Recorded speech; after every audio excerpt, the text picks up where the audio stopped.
Bismillahirrahmanirrahim. Assalamualaikum warahmatullahi wabarakatuh. Apa kabar anak-anak hari ini? Mudah-mudahan sehat semua ya. Tetap semangat walaupun masih tetap belajar PJJ. Hari ini ketemu lagi sama Bu Nur di pelajaran akidah.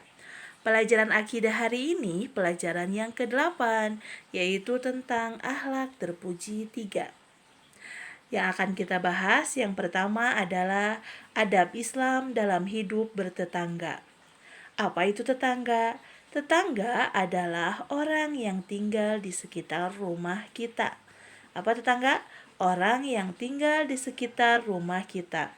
Kita wajib menghormati tetangga, bahkan yang berlainan agama pun wajib dihormati. Kita juga harus menjunjung tinggi tenggang rasa dengan tetangga. Sesuai dengan hadis yang artinya, barang siapa yang beriman kepada Allah dan hari akhir, maka hendaklah memuliakan tetangga. Ini hadisnya ada ya di buku paket ya. Kemudian, sekarang hak muslim atas muslim lainnya. Ada 6 perkara. Yang pertama, apabila engkau berjumpa dengannya, sampaikan salam. Jadi apabila kita bertemu dengan sesama muslim, ucapkan salam ya. Yang kedua, apabila ia mengundangmu, maka penuhilah undangannya. Nih, apabila tetangga atau siapa saja yang mengundang kita, maka datanglah. Apabila ia diminta nasihat, berilah ia nasihat. Kalau kita dipinta untuk menasehati, maka berilah nasihat.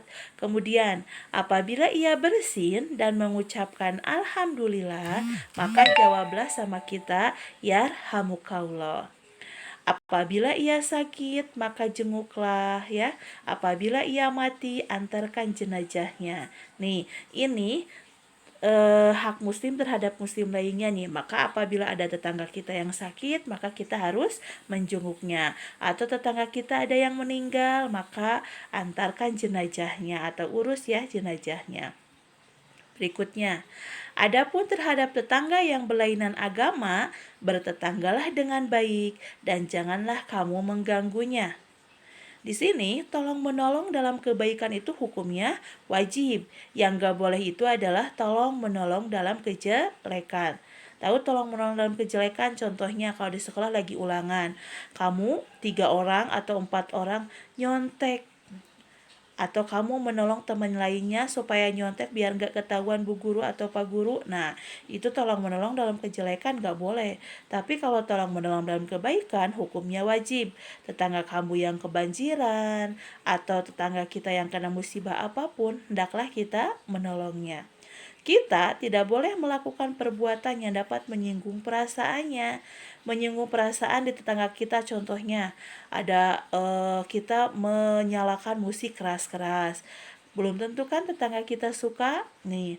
Atau kita teriak-teriak dengan alasan tidak jelas. Nah, itu yang dapat menyinggung perasaannya ya.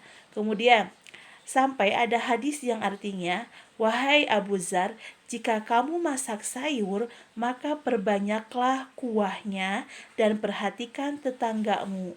Di sini sampai Rasulullah menganjurkan kalau kita memasak sayur, perbanyaklah kuahnya. Bukan berarti airnya yang banyak, sayurannya nggak ada, bukan begitu. Maksud di sini Rasulullah menyuruhnya supaya kita memperbanyak kuah itu biar tetangga kita bisa keberi, bisa diperhatikan sama kita.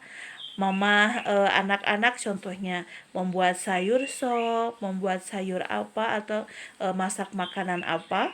Kalau banyak silahkan bagi tetangganya ya. Kemudian yang kedua yaitu adab Islam dalam hidup bermasyarakat. Karena manusia itu merupakan makhluk sosial yang artinya masih membutuhkan orang lain ya. Kita tidak bisa hidup sendiri. Kita perlu bantuan orang lain. Kehidupan sosial dimulai dari yang paling kecil, yaitu keluarga, tetangga, masyarakat, serta bangsa dan negara. Jadi dimulai dari bawah dulu, dari keluarga dulu, kemudian tetangga, kemudian masyarakat ya, baru bangsa dan negara. Bagi seorang muslim, penyebaran kemuliaan Islam harus dilakukan melalui hubungan masyarakat. Nah, dalam hidup bermasyarakat itu kita punya adab-adab yang harus diperhatikan. Ya, etika kita. Yang pertama, mengembangkan sikap toleransi. Yang kedua, menjaga hubungan baik dengan rajin bersilaturahmi. Karena ada hadis yang menyatakan kalau kita memperpanjang silaturahmi, Allah akan luaskan rizkinya dan panjangkan umurnya ya. Makanya kita harus rajin-rajin bersilaturahmi. Tapi bersilaturahmi ke tetangga atau ke masyarakat yang lain kita harus tahu waktu juga ya. Jangan malam-malam kita datang ke rumah orang lain. Ya, berikutnya, mengikuti kegiatan sosial di lingkungan masyarakat. Contohnya, di masyarakat ada kerja bakti, ada pembersihan sorokan atau gorong-gorong. Nah, itu kita harus mengikutinya. Yang keempat, menghindari perilaku-perilaku yang dapat menimbulkan permusuhan. Karena permusuhan itu berawal dari permasalahan yang kecil ya.